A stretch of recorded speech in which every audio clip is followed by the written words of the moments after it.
अक्सर ये कम ही होता है कि सीएम योगी के सामने कोई मौलवी या मौलाना पड़ जाए, लेकिन सीएम योगी ने खुद एक किस्सा सुनाया है कि कैसे एक मौलवी उनके सामने पड़ गए थे और फिर मौलवी के मुंह से राम राम निकलने लगा। कल और परसों जम्मू कश्मीर विधानसभा चुनाव के प्रचार के लिए गया था और प्रचार के दौरान जब मैं जम्मू पहुंचा तो जम्मू एयरपोर्ट पर जहां मुझे कार्यक्रम में जाना था वहां बारिश हो रही थी। जम्मू एयरपोर्ट के अंदर में गया, मैं अंदर जा रहा था, तब तक एक आवाज आई, उसने वहां से एक आवाज आ रही थी, साहब राम राम। तो क्योंकि मेरा कोई परिचित नहीं था वहां पे, तो मैंने समझा एक सामान्य किसी और से कह रहा होगा। लेकिन थोड़ी देर के बाद फिर वही आवाज कही कि योगी जी राम राम। तो मैंने उधर देखा तो मैं देख के भौचक था। ये राम राम शब्द एक मौलवी के मुंह से निकलना था। योगी ने यह बात चुनाव प्रचार के दौरान हरियाणा की एक रैली में बताई कि वो जम्मू कश्मीर के चुनाव प्रचार में जब गए थे तो एयरपोर्ट पर उनसे एक मौलवी टकरा गए, जिन्होंने राम राम कहकर योगी को चौंका दिया। योगी ने कहा कि ये असर है धारा 370 हटने का। मैं समझ गया, कश्मीर में धारा 370 हटने का इंपैक्ट है ये।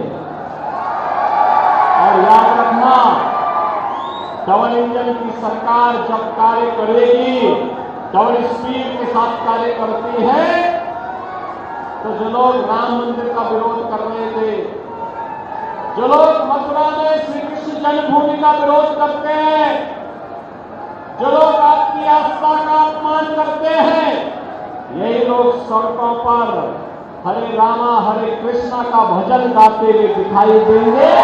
और एक ताकत आपके पास है, याद करना, राम मंदिर विदेशी आक्रांताओं ने भगवान राम के मंदिर को इसलिए तोड़ा था क्योंकि हम बटे थे, इसलिए कटे थे।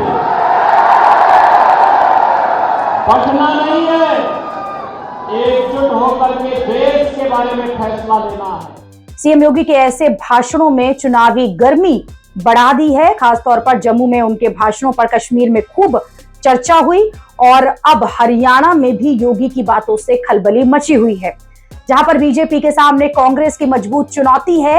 नेता श्री राहुल गांधी की कार्यक्रमों को और उनकी नीतियों को आपने देखा होगा, कैसे वहां जब भारत के अंदर रहते हैं, यूपी में आएंगे तो हरियाणा की बुराई करेंगे, केरल में जाएंगे तो यूपी की बुराई करेंगे, और जब भारत के बाहर जाएंगे तो भारत की बुराई करेंगे।